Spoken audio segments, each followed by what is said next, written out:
Hello and welcome to the show. So today's challenge is Lucky Dip Racing. Now I'm just going to explain briefly how this works. What you do is you get someone to go and set up a lobby. You then set it to a specific class. For the purposes of this video, we used C class, B class and A class.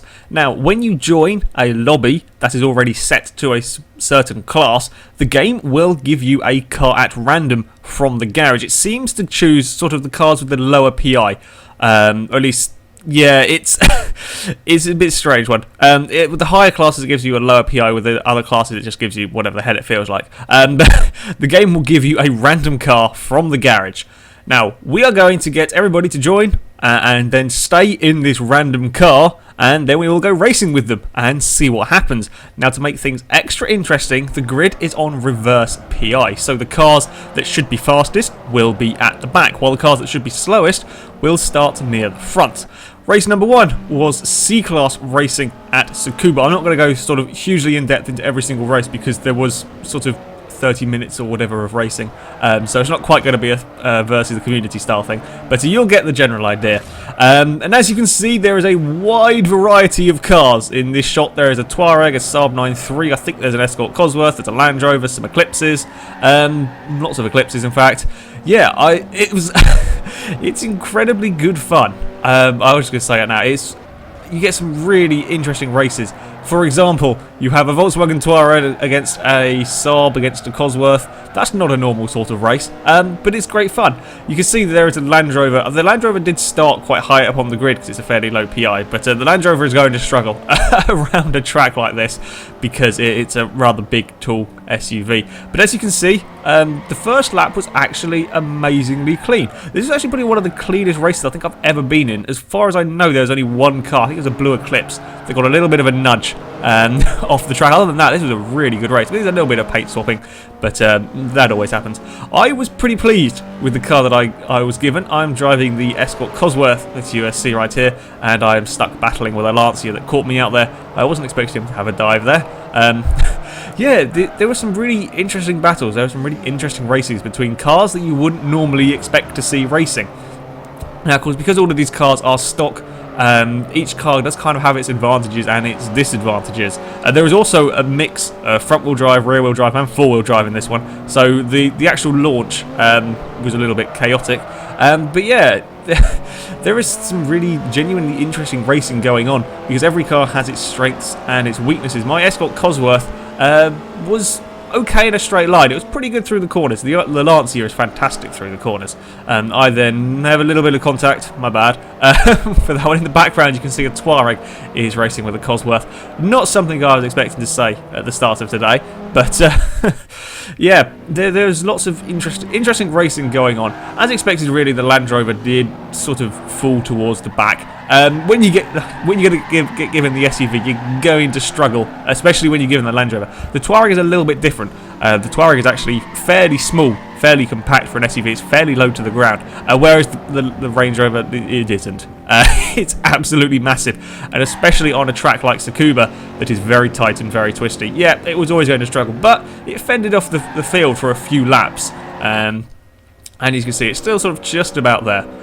As far as the actual competitiveness goes, these BMW E30 M3s pretty much walked away with it. A combination of being good handling, fairly fast in a straight line, and also being a low enough PI to start up towards the front of the grid meant that they could pretty much walk away with it. As you can see, there is no one behind them. Interestingly, my Escort did get the fastest lap marginally, but of course, I was stuck in traffic the whole time. And that's what makes this interesting, is that just because you have a fast car certainly doesn't mean you're going to win. With the reverse grid thing, you're going to have to sort of fight your way through traffic, and you'll probably have to fight your way past SUVs, as the BMW is a little bit of a slide, because the game will inevitably give at least one person some form of SUVs are getting in the way of everything. Up next, we moved to B-Class cars, and we went to Camino because I quite like this track. I do like driving around here. It's one of my preferred circuits. Now, I was very, very pleased with my choice of car in this one. I am driving one of the Lotus Elises. I think I'm in the red one. No, I can't remember. The one downside of this is you can't paint your car because you don't know what car you're going to have. So I have no clue who's what. I know I'm in a Elise of some description. Unfortunately, the Vauxhall outbraked himself a little bit, clattered the back of the Elise, and then caused a 4 or 5 car pile. I think there's 5 cars in there that now that were now broken. This is the one downside to this form of race. It's huge amounts of fun. However, you are driving cars that you don't know, that you've never driven before, possibly on track or car and track combinations that you haven't driven. So there can be a few issues with you kind of learning the car. Yeah, because you never quite know when to brake for the first time when you're driving this car. And when you have 16 cars all sort of piling into a corner, it gets a little bit busy. Anyway, an interesting race was sort of developing towards the front. The Mercedes M-Class, of course, there had to be one SUV for this one, was doing fairly well. Credit to the guy who was driving this thing. It wasn't falling back as far, nowhere near as far as Land Rover. Admittedly, the Mercedes is a little bit more compact of an SUV. It's a little bit better to drive. Of course, all of these cars here are B-Class. They were all roughly, I think they're all within sort of 20 or 30 PI of each other. In fact, the Elises and the Solstice were the lowest of the PI cars, I think, except for a Renault Megane. So they started near the front, which, well, it seems a little bit weird because, or it seems weird, should I say, by the PI of the likes of the Elise. The Elise is a fantastic handling car. It's amazingly quick. The Solstices aren't bad, actually. And they were right at the front, which kind of gave them a little bit of an advantage. Further back, there was another interesting race between an Infiniti G something or other, I don't know, 27, is it? I don't, someone will shout at me. And a Ferrari 250 GTO. Yeah, that's an unusual race between them two. It's a shame, actually, that the Ferrari, and in fact quite a lot of the cars, had suffered some damage in that first lap, first hairpin kind of incident, because the Ferrari was sort of holding its own despite the damage, despite the fact that it's got a smoking engine. It was still doing relatively well. I would love to have seen where everybody had come had there not been a bit of a crash. I think there was a crash further back as well that I didn't catch on camera, because there were some insignias that we were worried about at the start of the race that never appeared anywhere, so I think they got broken in that. As far as the 250 goes, unfortunately, with that broken engine, it was relatively good around a lot of the track, but when it comes to that hill, that is a surprisingly steep hill. Replay camera doesn't really do it justice there. Yeah, the engine damage is really a killer when it comes to that bit of the track. I was battling for the lead with a Pontiac Solstice. This is less of an unusual battle to lightweight sports cars. As far as sort of strength and weakness goes, the Solstice was the faster in a straight line, which was making it quite hard to overtake. However, the Lotus was better through the corners. Over the course of the lap, the Lotus was the faster of the two cars. You can see I had caught right up to the back of him. But trying to overtake was proving rather difficult. It's always hard to overtake the car in front if it has got a straight line speed advantage. However, I have a lunge at the hairpin, trying to sort of make the most of it. Not quite sure what happens if I drift a little bit wide. He taps the back of me. And this is an example of why you don't try and see where the car is alongside you when you're turning. I was busy trying to figure out where the damn Solstice was, and then didn't kind of turn in time and clattered the wall and may have spun myself into the Pontiac. We damaged both of our cars, but neither was severely damaged. It was just sort of aero damage. In the end, my car came off a little bit worse, and I couldn't really catch up to the back of the Pontiac anymore. Another interesting race was going on with a Chevrolet Cobalt Supercharged, is it? SS? I presume that is it supercharged? I don't know. I presume this is a supercharged thing. I think this is the only front-wheel drive car here. Oh, apart from possibly the Megane. The Megane's a front-wheel drive, I think. Yeah, the Cobalt was doing pretty well. It had started further down the order, and it just about managed to avoid all the chaos at the start. It was working its way up through the field. Yeah, I really enjoyed the sort of random aspects. You know, you get to drive cars that you haven't driven before. I'm fairly sure some people in the lobby were saying that they hadn't touched some of these cars. Good job to both the drivers there for not having a big crash. The Pontiac was all sideways and crossed up, and somehow they managed to avoid each other, so well done on that one. That looked a little bit scary. But yeah, people got to drive cars that you wouldn't normally drive, and since everybody's kind of in the same boat, nobody's really practiced with this car at this track. It made for some really interesting racing, and I have to say it was a lot cleaner racing than a lot of the proper race stuff that I do. As we came towards the end of the race, credit to the driver of this Mercedes M-Class for somehow managing to stay in 5th. I don't know how on earth that works. I mean, admittedly, the one advantage of having an SUV is if there is a big crash, you take the least damage of everybody. Also, the Touareg from the first race finished fairly well. So if you can keep them on the track, and you can sort of deal with the extra weight, they were fairly competitive. I mean, after all, they are the same car class. So there has to be something about them that's fairly good. We move on to race number 3, and somebody didn't go off the start line and caused a big crash. I think there's a BMW M3 and a NSX that were broken, unfortunately, before they even got off the start line. This was some A-class racing at Road Atlanta.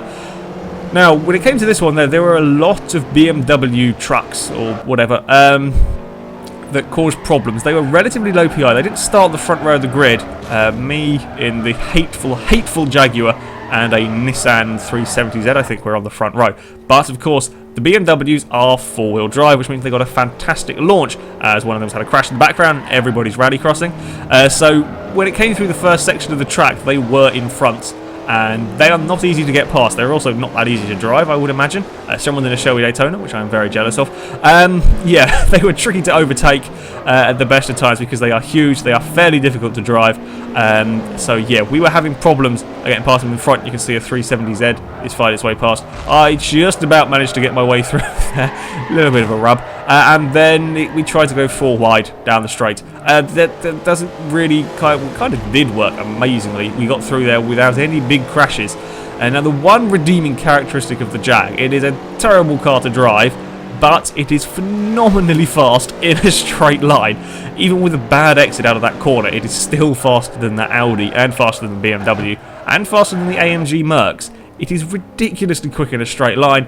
It's just utterly abysmal through the corners. It really is a terrible, terrible car. Has very little brakes. It sort of goes sideways everywhere. It's not that much fun to drive. And further back, you can see the BMWs didn't really last very long at the front. They were just too heavy and too sort of ungainly to drive.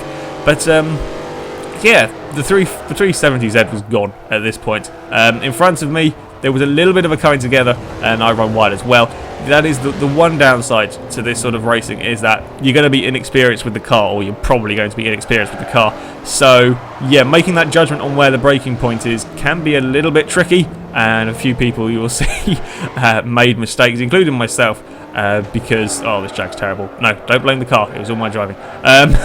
Yeah, that is the one downside to this racing, is there can be incidences from people just not knowing their cars. But overall, I think it's good fun. And as you can see, there's a lot more close racing than I've had with some of the versus the community stuff as well. I then completely get everything wrong, as you can see with the outbraking thing, and promptly sort of spin and then have to wait as everybody comes past because you can't get back on the track, and I drop back behind all of the blooming BMWs. Yay, for work. And then there's another, I think that's an SLK. Yeah, I think I know cars. Went past. So yeah, I dropped a fair way back down the order. But the Jag is quick in a straight line. So there's the one good thing about this car. The best battle of this race was between these two. I think this is for third, between the Shelby Daytona, which I would much rather have been driving, and a Mercedes E-Class, or E63 AMG. There we go. This was quite an interesting matchup between the pair of them. The Shelby is a race car, but it is a rather old race car. So the handling is sort of, it's not terrible. It's not like a normal classic car, but it's still not fantastic. Mercedes, of course, is a very fast saloon car. Is considerably heavier than the Daytona, and is, yeah, they're interesting to drive. I mean, they're not the best handling car either, because they've just got kind of too much power and too much weight. As far as straight line speed goes, though, both of these cars are fairly evenly matched. Again, the Shelby is a race car, but it is an old race car. That's a pretty brave overtaking manoeuvre, trying to go around the outside down the hill. Doesn't quite work. You're not really going to overtake down that hill. Unless someone makes a mistake, that's a very, very tricky place to try and overtake. I think this is a couple of laps later, and still they're arguing over third place. This was the most entertaining to watch as well, of all the racing that was going on. This time the Shelby is again still stuck behind the Mercedes. I'm not quite sure which one of these two is faster. You can see in front of them there, this race spread out quite a lot. You can't see behind them. I think I'd eventually worked my way up to being behind them. Shelby's on a little bit wide, making up your own track there. I was behind them. There's Mercedes as well that was catching me. In front of them is quite a long way to an Audi RS5, I think it was. And in front of that is a Nissan 370Z that was very quick. Anyway, these two are still kind of battling. They literally spent 2 laps side by side. There you go. You can just see the Audi in the distance. That's how big the gap was. We come to the straight. These two are really very evenly matched, these cars. You wouldn't think it. They are complete opposites, really, in terms of what sort of car they are. But, yeah, straight line speed. The AMG Merc, amazingly, isn't quite... is very, very close between the two of them. Now it's going to be a late braking contest, and that is the one thing that I think the Merc has a little bit of an advantage on, and that is in modern brakes, as the Shelby out... I'm not sure if the Shelby outbrakes itself, or if it locks its brakes and goes wide. That's a very long sort of lock of your brakes. You would have released the brake trigger, I think, so that could just be a laggy replay showing that the brakes are all locked up. Further back, I kind of like this shot. Little Mercedes sports car surrounded by big BMW SUVs. That's got to be a scary sight. When you're racing, a tiny sports car, look behind you, and there's a BMW X6 and an X5. Fortunately for the Mercedes anyway, one of the BMWs clatters the final wall. That final corner at Road Atlanta is one of the nastiest corners, I reckon, on any of the racetracks, because it's such a fast corner and there's such a tiny margin for error, because if you run even a little bit wide, chances are you're going to clip the back of your car on the tyre wall and have a humongous crash. So the Jag, I wasn't having a huge amount of fun with this Jag, and I'll just demonstrate or show to you now just how difficult this car is to drive. This is coming sort of over the hill and down towards the chicane, and that is going sideways at some 100 and plus. I don't know how fast these cars are going at the end of the straight. I didn't really pay attention. I was too busy trying to keep control of this thing. Yeah, it isn't an easy car to drive. It was kind of fun in a scary, oh my god, I'm going to die sort of way. But it is very, very tricky to drive, as you can see. I think it's a Mercedes CL AMG thing that is catching up to me. As you go on towards, I think this is the final lap now. The Shelby and the, what was it, E-Class AMG had a little bit of a kind together, so I managed to catch up. In the background, you'll see us the CL having a bit of a spin, which is a shame. Otherwise, this could have been a pretty, or it would have been a very close finish between the three of us. I was now sort of up. I finally caught up to somebody. I had a pretty lonely race for most of the time, and trying to sort of do an overtaking manoeuvre on an AMG Merc that amazingly handles better than my car was always going to be a little bit difficult. I was trying to find a way past through these corners, but you just don't have the handling in the Jag. However, you do have the speed, and I wasn't expecting the Jag to be quite this fast. AMG Mercedes are notorious for being incredibly fast but not very controllable. This Jag, even from a bad run onto the straight, is still faster than the Mercedes, and by quite a bit. That is seriously impressive. I mean, we're coming over the hill sideways yet again, and then somehow got to try and find a way of controlling it and get it stopped. Mercedes doing a little bit of rallycross. Yeah, I was astonished by how quick this thing is. It's probably the fastest car in a straight line here. Maybe the CL might have been a little bit faster. I didn't have a proper sort of race against that. But yeah, the Jag is mighty, mighty fast. In the end, the Nissan won this race by an absolute mile. From an Audi, and then the Shelby was third. So I'm pleased that the Daytona ended up on the podium, at least. But anyway, there we go. That is it for Lucky Dip Racing. It is a huge amount of fun, and I do recommend that you guys give it a go. Now, for it to work, unfortunately, the host will not be able to join in the race, because when the host changes the settings to a certain class, the game won't give them a car. It'll just say choose car. So the host for our race was driving a recovery vehicle that we never needed. I think it might have been used once for a car that clattered into the final corner at Road Atlanta. Yeah, that's the only downside to this. So I thank the guy who hosted this race. Thank you very much for doing that, because otherwise I wouldn't have been able to race. That is the one slight downside to this form of racing, but still, I recommend you give it a go, and you can sort of alternate hosts so different people get a chance to drive and whatever. And it really is very, very good fun. So yeah, and it produced a lot of close racing, a lot more than I was expecting. So anyway, that is it for this video, guys. Thank you very much for watching. As ever, if you have challenges you would like to see us do, then please leave them in the comments section. I will have a look through, and maybe some of them will be in a video at some point. However, until next time, goodbye.